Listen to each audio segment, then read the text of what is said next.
오늘 하나님께서 우리에게 주신 말씀은 레위기 14장 1절에서 9절 말씀입니다.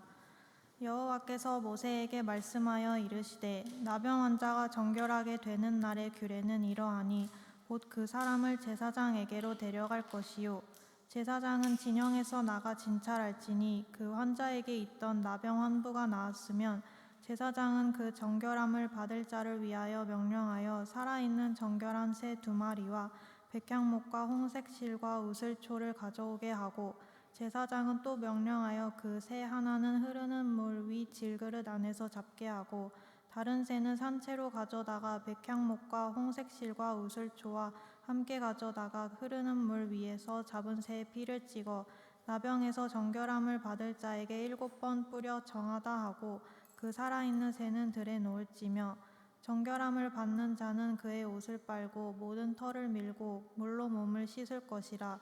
그리하면 정하리니 그 후에 진영에 들어올 것이나 자기 장막 밖에 이레를 머물 것이요 7째 날에 그는 모든 털을 밀되 머리털과 수염과 눈썹을 다 밀고 그의 옷을 빨고 몸을 물에 씻을 것이라. 그리하면 정하리라. 아멘.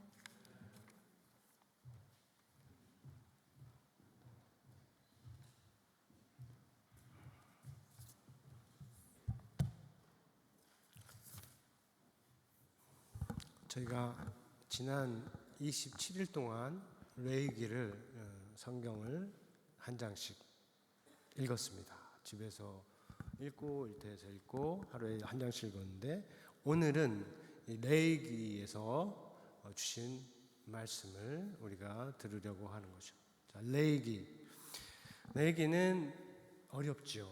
그 의미와 또 적용에 있어서 어렵게 느껴질 수 있지만 동시에 여러 면에서 아주 중요한 성경입니다. 그래서 우리가 예배의 본질, 지금도 예배를 드리는데 이 예배가 무엇인지, 이 예배의 본질이 무엇인지 알고자 한다면 하나님의 택함을 받은 백성이 이 땅에서 어떻게 살아가야 할지 알고자 한다면 또 신약이 있고 구약이 있는데 신약과 구약이 어떻게 연결되는지 알고자 한다면 또 그리스도께서 우리를 위해서 죽으셨다고 하는데 그 의미가 과연 무엇인지 알고자 한다면 이 성경 레위가 가르쳐 줄 수 있는 것이 아주 많고 실제로 성경이 레위기를 통해서 우리에게 이 모든 바를 설명해 주고 있어요. 오늘 봉독한 본문은 나병에 걸린 사람이, 나병이라고 하면 옛날에는 문둥병이라고 했고 지금은 한센병이라고 하는 병이죠. 이 나병에 걸린 사람이 공동체로 다시 회복되는 과정을 알려줍니다. 자, 이거는 레위기에서 중심의 자리를 잡고 있어요. 27장까지 있는데 이 말씀은 13장하고 14장, 그러니까 레위기의 가운데에 있다고 할 수 있는 말씀이에요.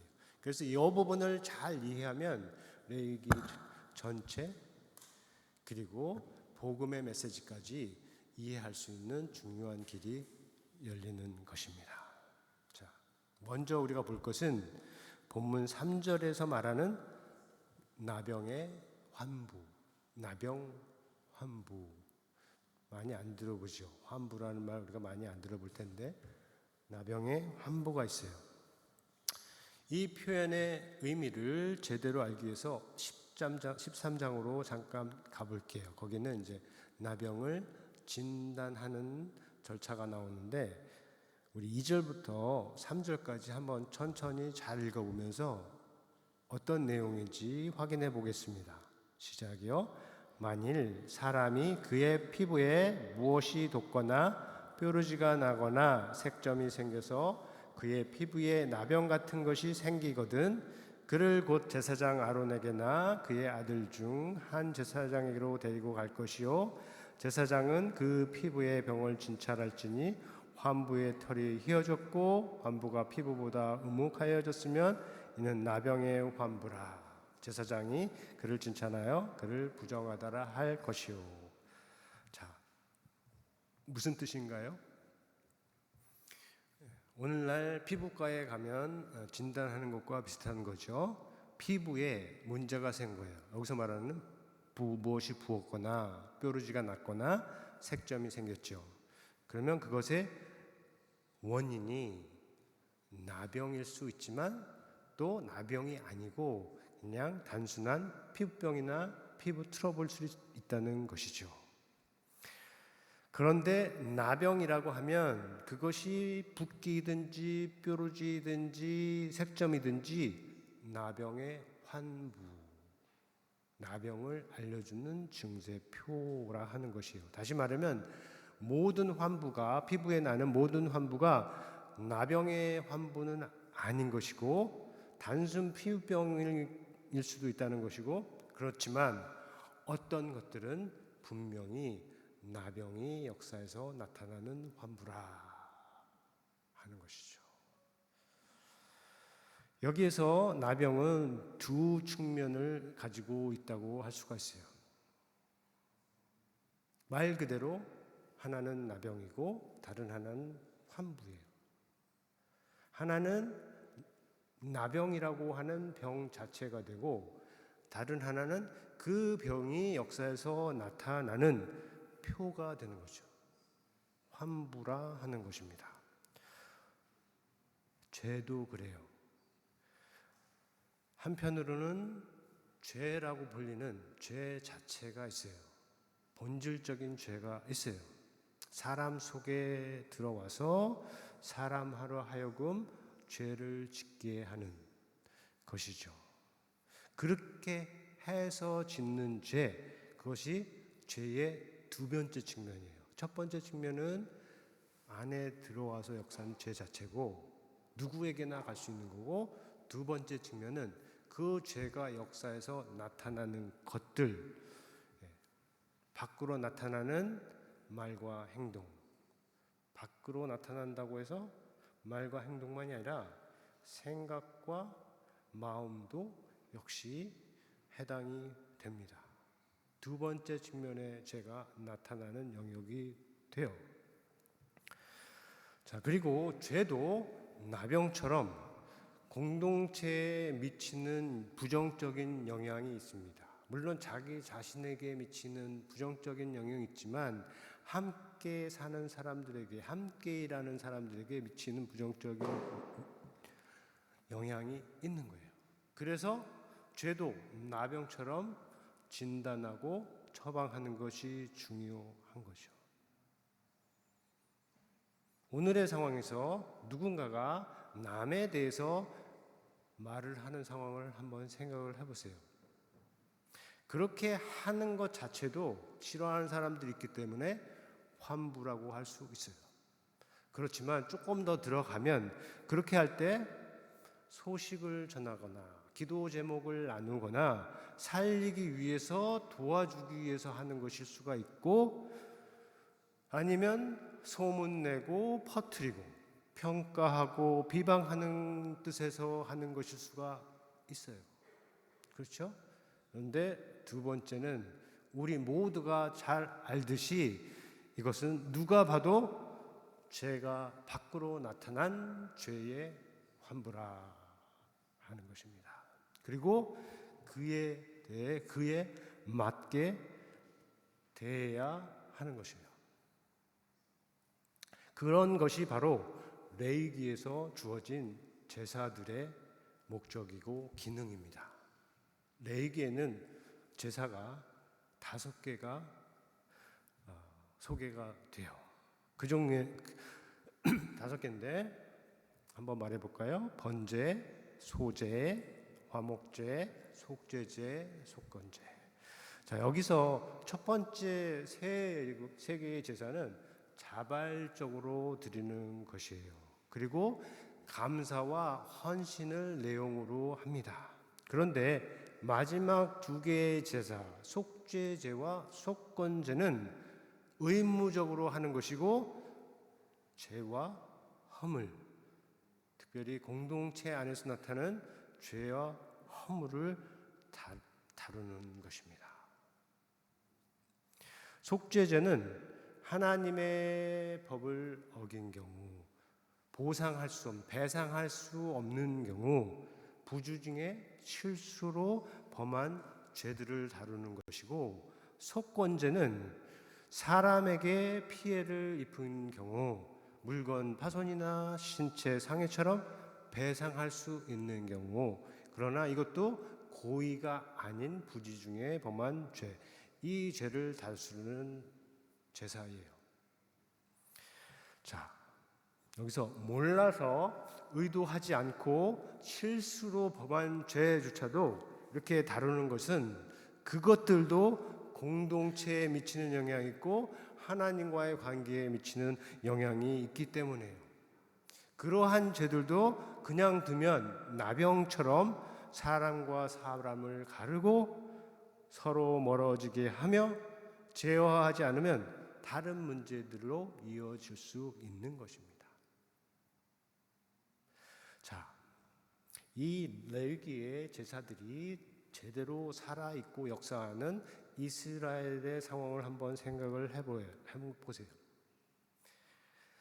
고의로 범한 죄들도 있지만 실수로 한 잘못까지도 그것이 서로에게 해가 되고 상처가 되고 아픔이 될 수 있는 것들인데, 그런 것들도 제사를 통해서 매번 속하는, 매일 매주 매달 속하는 그러한 공동체를 한번 생각해 보세요.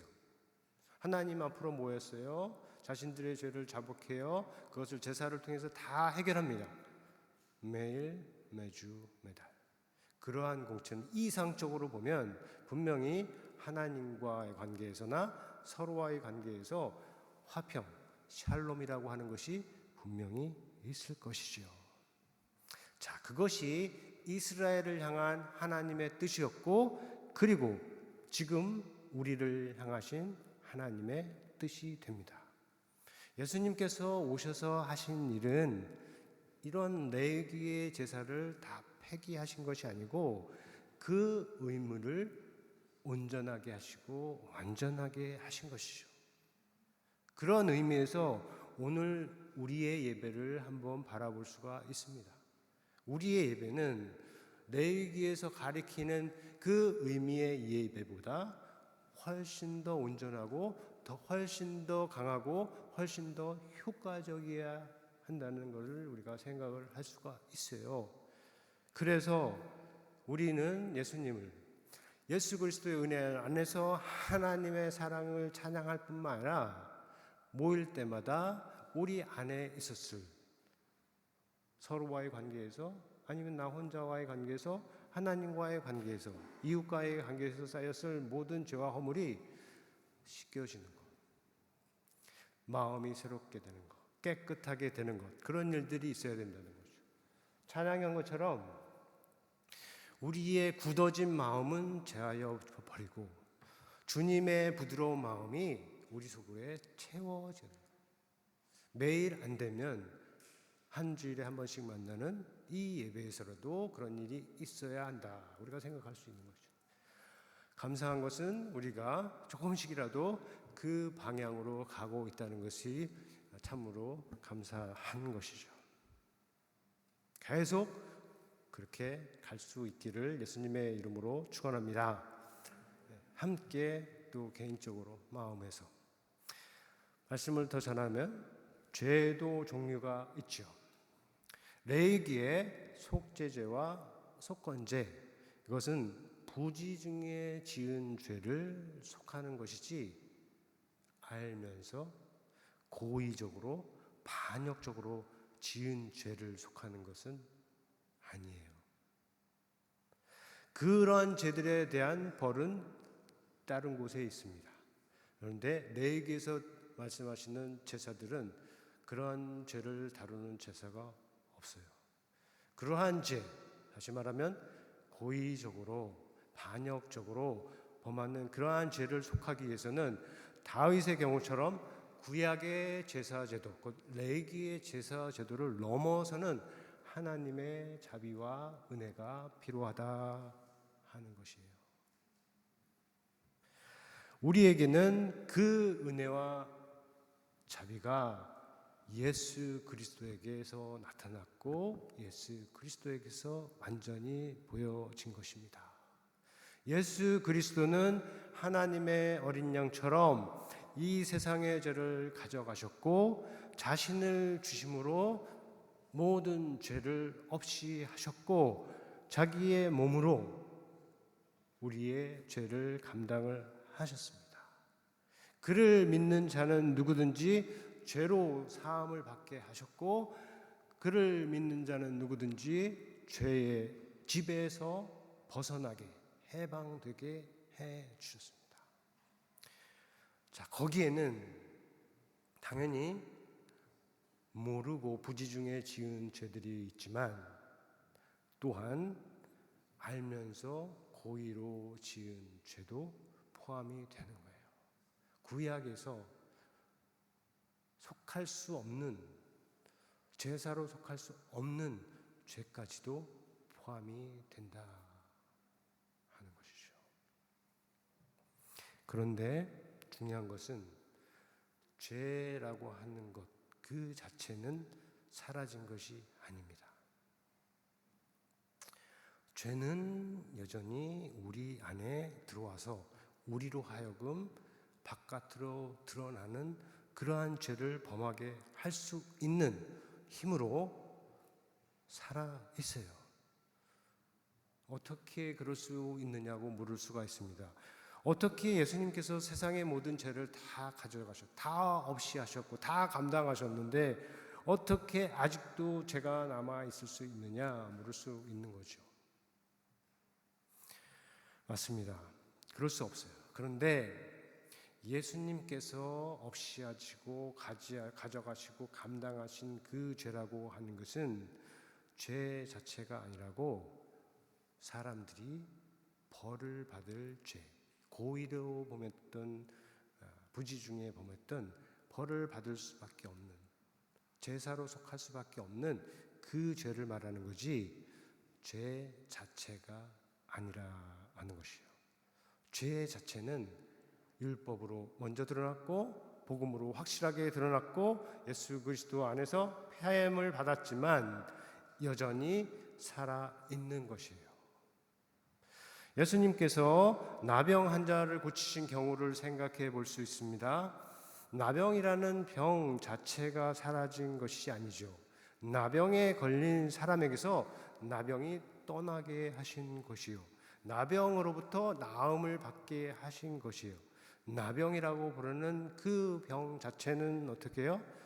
언제든지 다시 그에게로 나타날 수 있는 힘으로 존재하는 것이요.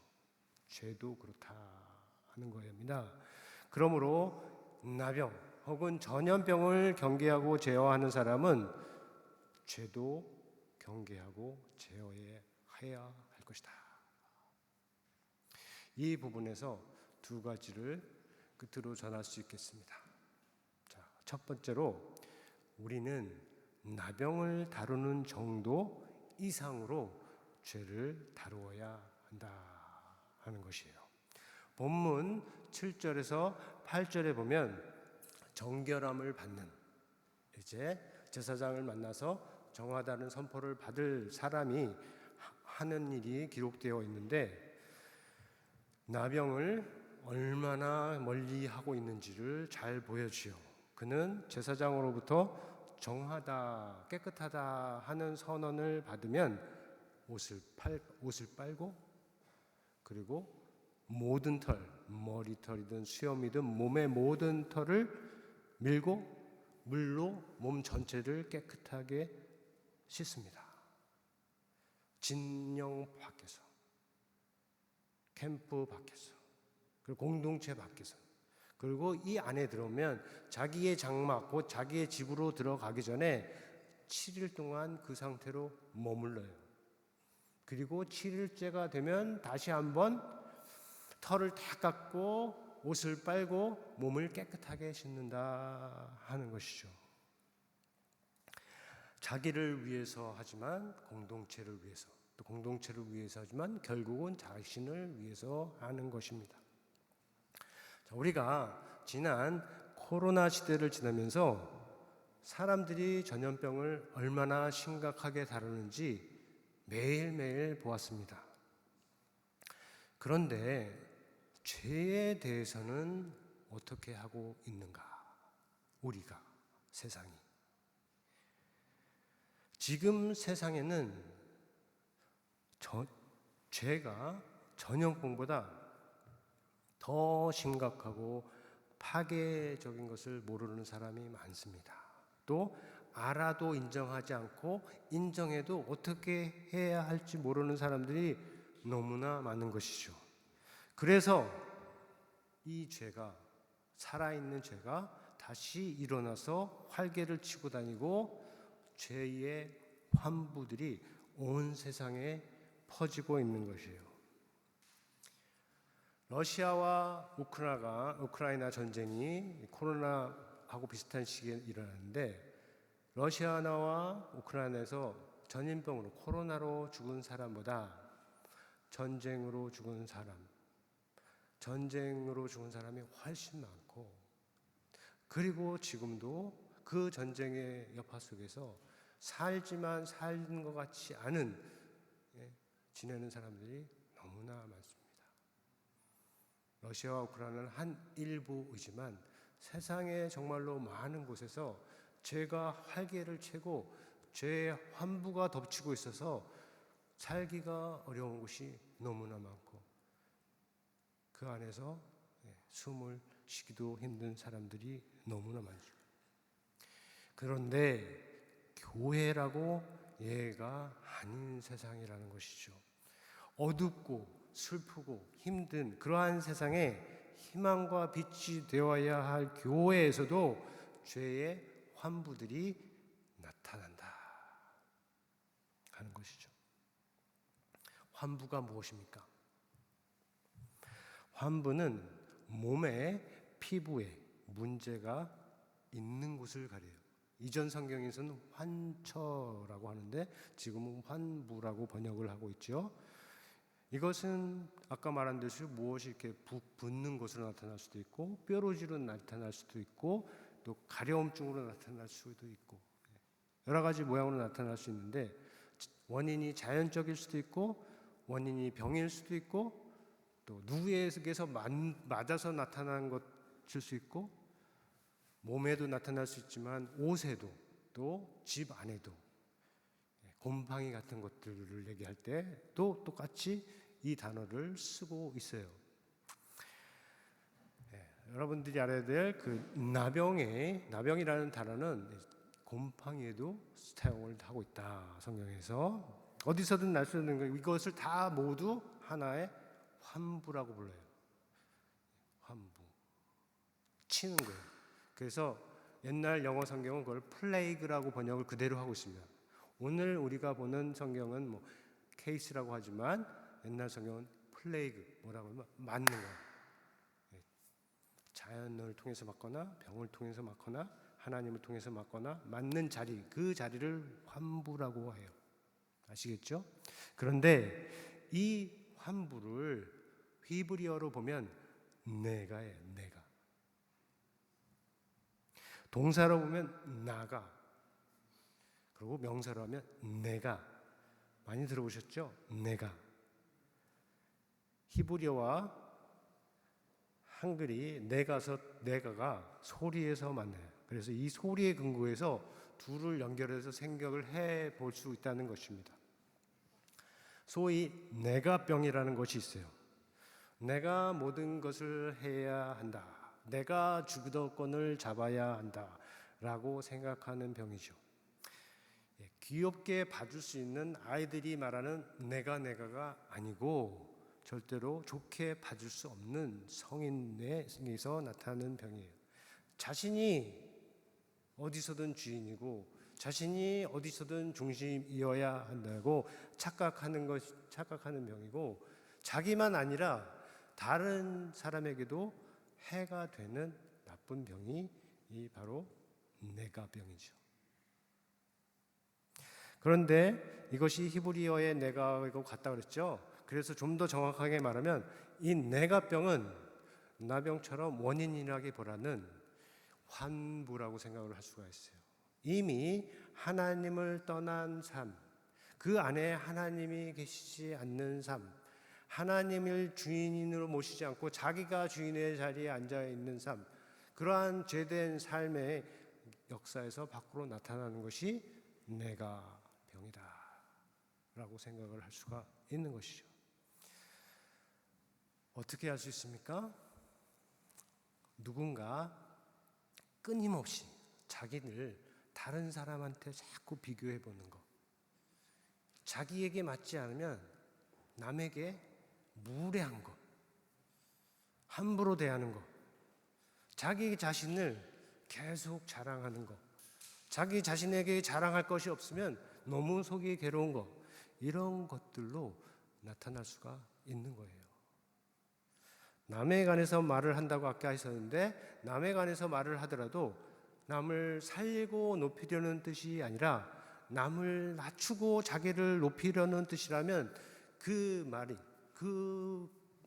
남에 관한 그 말이 바로 하나님을 떠난 죄의 환부일 수 있다 하는 것이에요. 한번 잘 생각해 보세요. 여러분 스스로, 여러분이 하는 생각, 여러분이 하는 말, 이 모든 것들이 어디에 해당하는지 스스로 생각해 보세요. 인생의 많은 부분이 괴로운 것은 이 주인의 자리에 하나님이나 그리스도가 아니라 내가 들어가 있기 때문입니다. 내가 병과 그리고 내가 환부들을 사라지게 하는 유일한 길은 예수 그리스도예요. 믿으십니까? 내가 아니라 그리스도께서 내 삶의 주인이 되시면 내가 병이, 내가 환부가 사라질 수가 있어요. 다시 한번 전합니다. 내가 병을 고치고 떠나게 할 수 있는 유일한 길은 예수 그리스도다.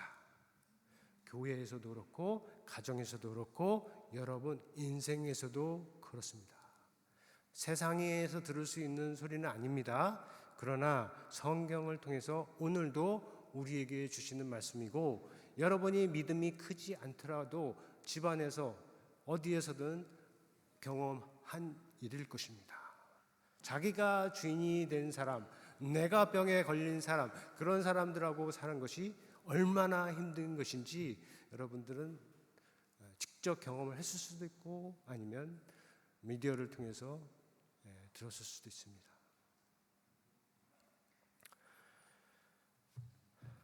그리스도 외에 다른 길이 없다는 것을 우리가 잘 기억을 할 수 있기를 바랍니다. 개인적으로도만 아니라 공동체적으로 그렇고 가정적으로 그렇습니다. 그러므로 우리 모두에게 있어야 할 것은 내가 주인 된 삶, 생각, 마음을 모두 뒤로 하고, 아니면 내가 주인으로 삼고 있는 그것들, 그 물질들, 그것들을 다 내려놓고 중심 대신, 생명 대신 그리스도를 바라보며 그에게로 나아가는 것입니다. 그리고 그 안에 굳건하게 서는 것이요, 그 안에서 뿌리를 내리고 그 안에서 자라가서 그 안에서 열매를 맺는 삶이라 하는 것이죠. 그래야 우리가 살 수 있습니다. 그래야 이 나라가 살 수 있고, 그래야 이 세상이 살 수가 있습니다. 교회가 살 수가 있고, 가정이 살 수 있고, 인생이 살 수가 있습니다. 그 생명의 길로 우리가 기쁘게 나아가는 교회가 되기를 예수님의 이름으로 축원합니다. 우리 들은 말씀 생각하면서 거듭의 기도 시간 갖겠습니다.